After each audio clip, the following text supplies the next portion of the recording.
What's up, guys? How you doing? All right, so it's Cynthia again, and of course, anytime I'm coming here, it has to be something that I want to share my thoughts on.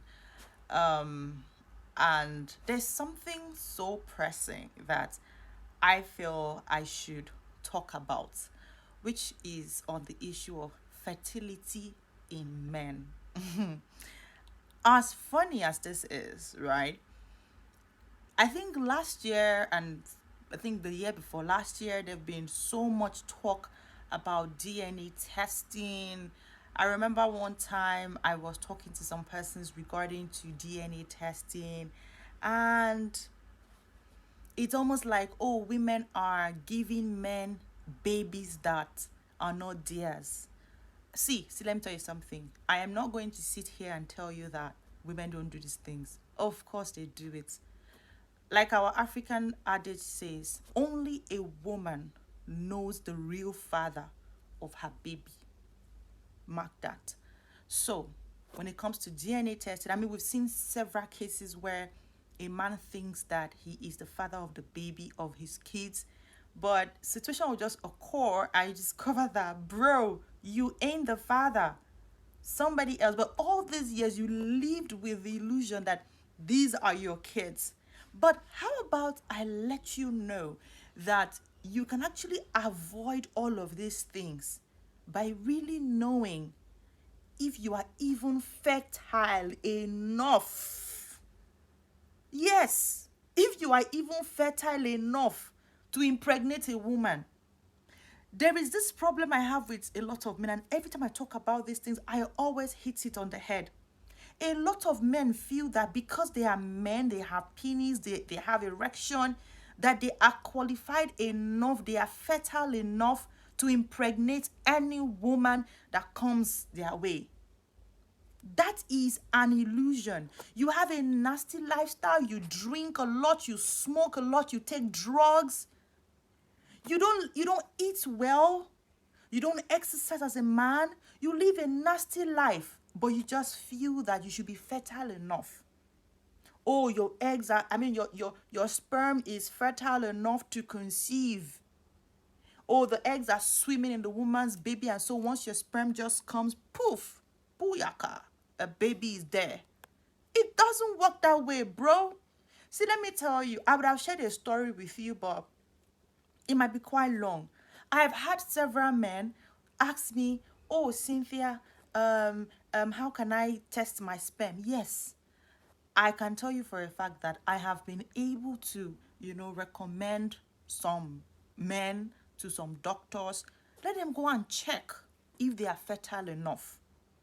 Some men, women are able to give them babies that are not theirs because they think that they are fertile enough to pregnate any woman. Some men just feel that when a woman is having difficulty in getting pregnant, that means the problem is from the woman. They forget that they themselves are not even fertile enough. Their sperm, the last living sperm, is working lackadaisical inside them. They don't know. So how about, I mean, in this part of the world, in Africa most especially, we face that thing a lot. Once a man is married and they're looking for a child, everybody looks at the woman like, oh, she must have done several abortions, or she must have lived a reckless life, so hence she's not able to carry a baby. They forget that the problem might actually be from the men. Some men, they're just shooting blank shots. E no dey there. E don dabaru, e no dey. Let me tell you, I see some men priding. They'll say they dated their girlfriend for 2 years and they were doing raw, and the girl did not get pregnant one day. And you are proud of yourself. The girl never for one day told you that, oh, she took post pill, or she took something, or she something has entered. Oh, not for one day did your girlfriend, your serious girlfriend that you were having sex with without protection. Let's leave disease aside. Like you say, your pull-out game. I see some men saying their pull-out game is strong. Your pull-out what is strong? What if it is not really about your pull-out? What if you're not even fertile enough to pregnate her? Have you asked yourself? I mean, I just saw a story of a pastor. I just saw the story on online just today of a pastor who did not tell his wife of his infertility issues. But guess what? He has 2 children. 2 children. Tell me, how do you think those he just discovered that the DNA test, the kids are not his. What was he expecting? No. Wait. What was he expecting? You did not do you didn't tell your woman that you are infertile, but she kept getting pregnant. Abby, what were you thinking? She was getting it from somewhere. Right? Do you know what some women used to do? Some women, when they finish testing them, they discover that, oh, they are okay. And maybe the problem is not from them. Some of them that are very loose, they will go out there, one mistakenly to another, they get pregnant. There was it on this same social media. There was a woman, I think last year or so. We all saw that story. She wrote and said that because her husband was not able to get her pregnant, she was sleeping with her ex.